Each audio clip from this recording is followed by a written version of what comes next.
Isang taong may prinsipyo at dedikasyon, likas na pagtulong na kanyang tugon, lingap sa mahihirap na kanyang sinusulong. Isang simpleng tao na inyong maaasahan, Kuya Bal Santos Matubang. Oy, magandang araw po. Magandang araw sa ating lahat.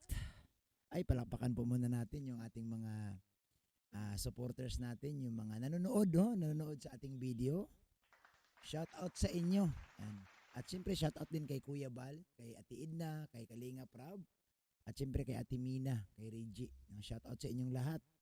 At siyempre, shout out po kay Ruel of Malalag. Ay, palakpakan natin si Dodong. Dong, kumusta ang Sorsogon?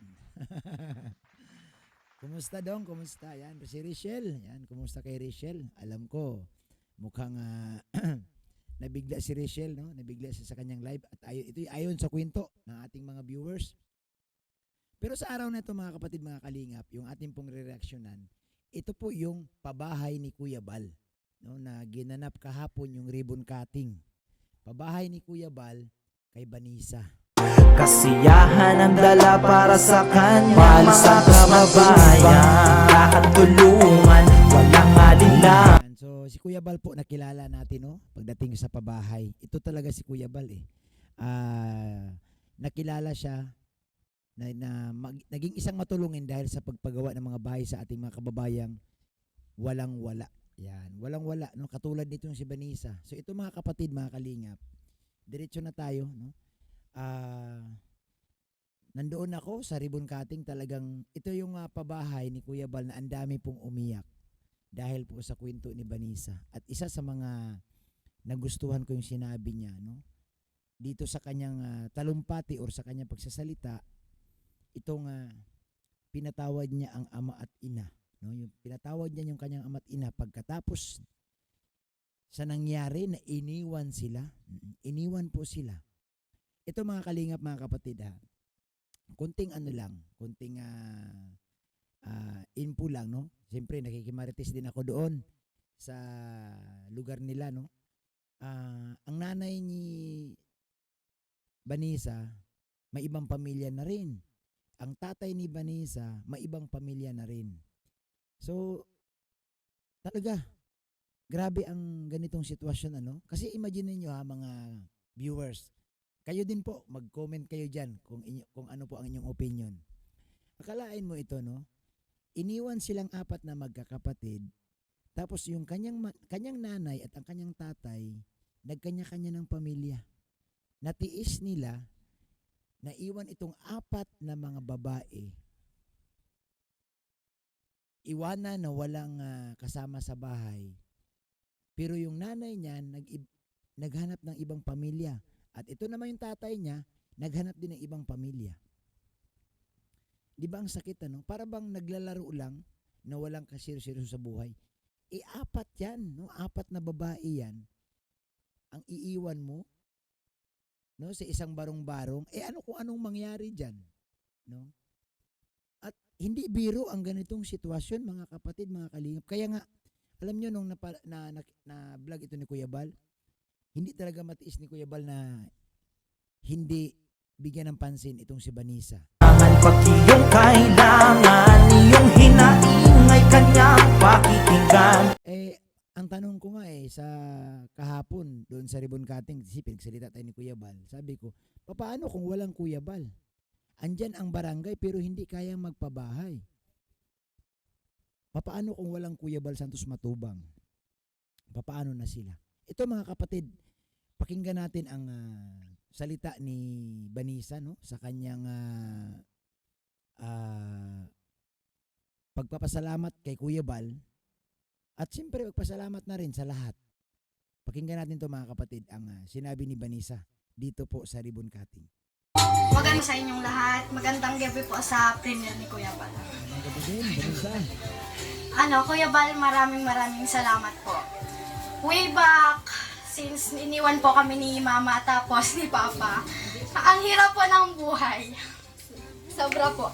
Tapos, 2022, November, nakilala ko po si Kuya Jose, Andrino Vlogs.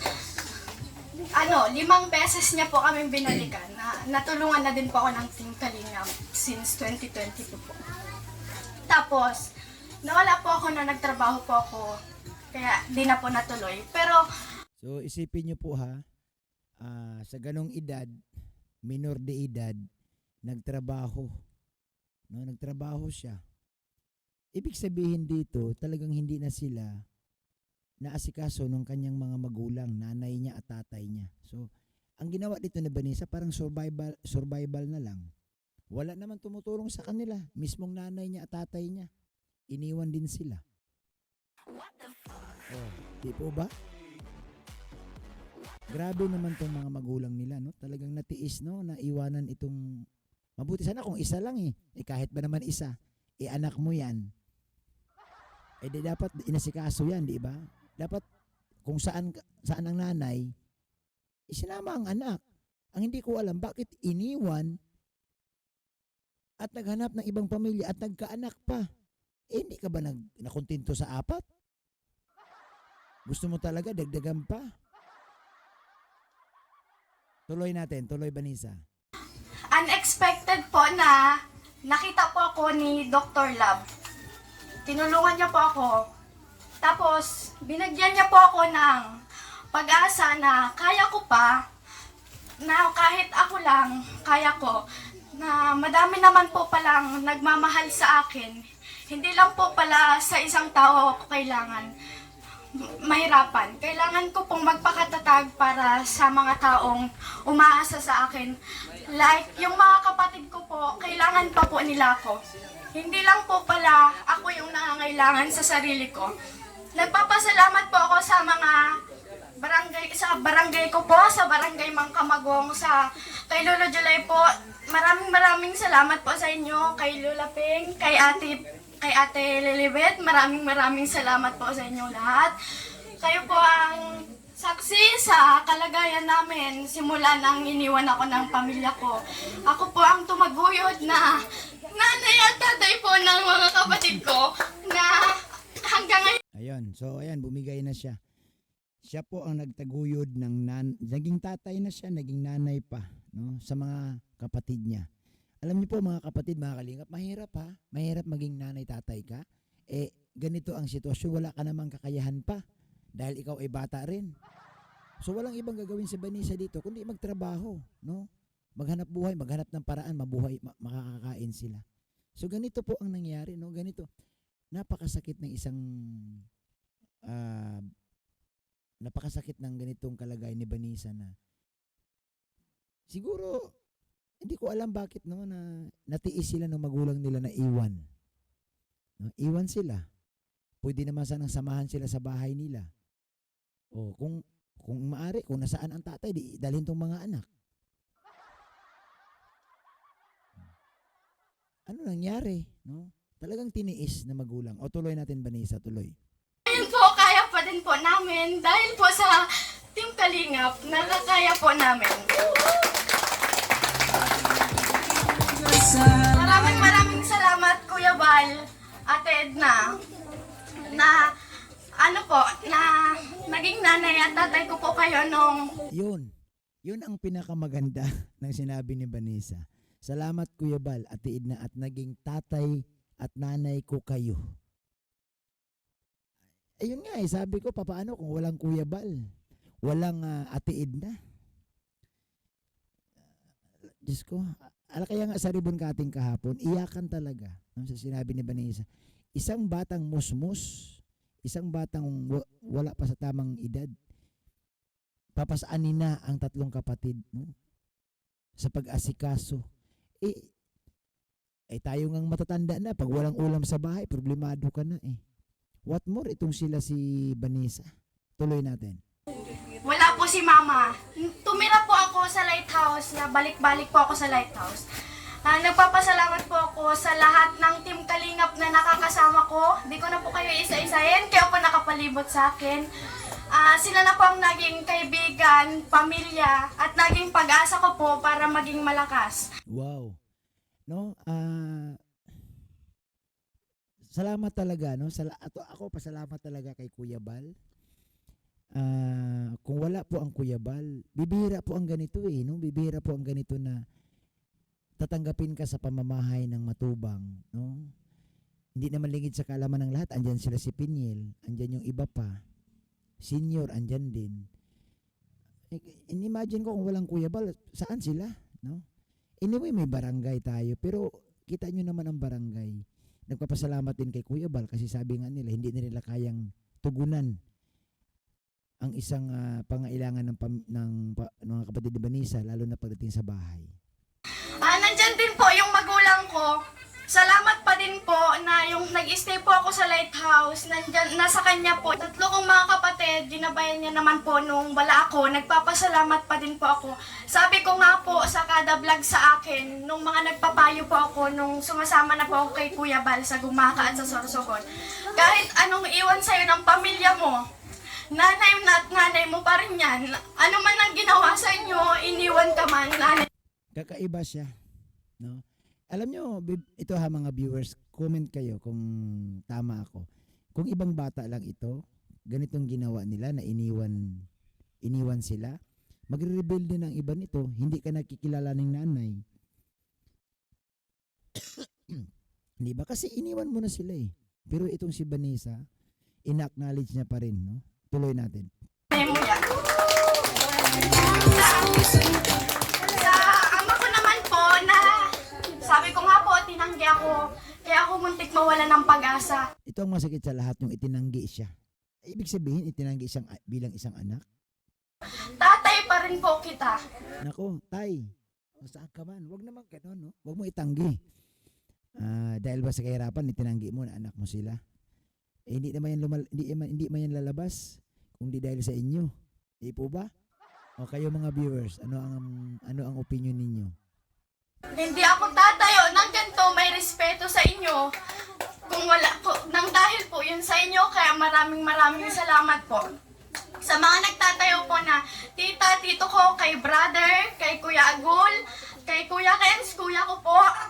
Yan, so, kaya ko ginireksyonan ito kasi ang gusto ko lang i-point out dito sa ating reaction, sa ating vlog.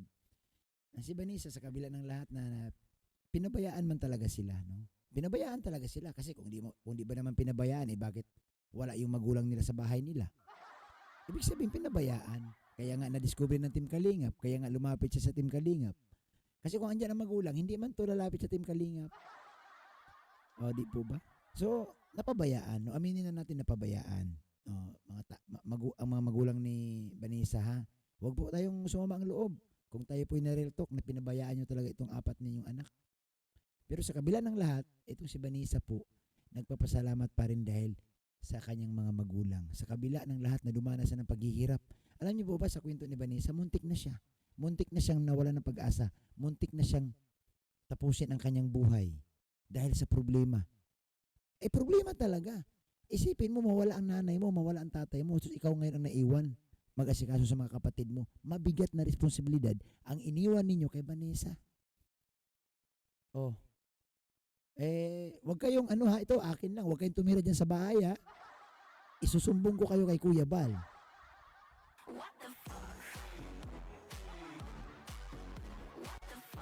Ha? Baka makita namin kayo na tumira kayo diyan.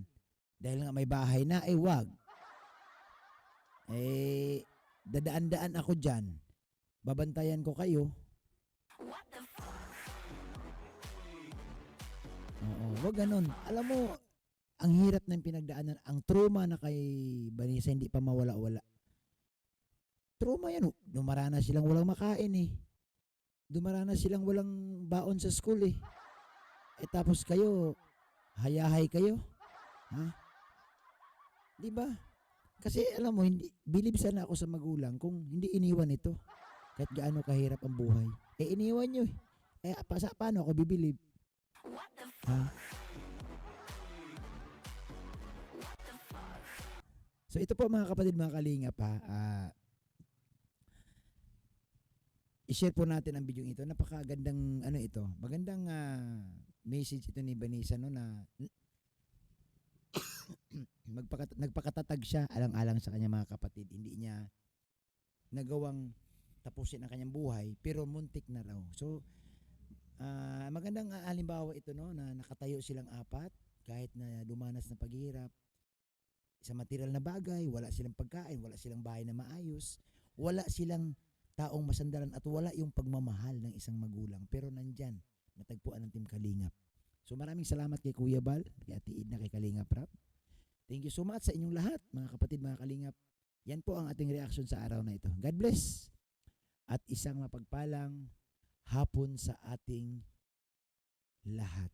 Musilak niyang puso, inspirasyon ng karamihan. Bagi Santos matubang, hanggaan tulungan, walang alinangan, pag iyong kailangan.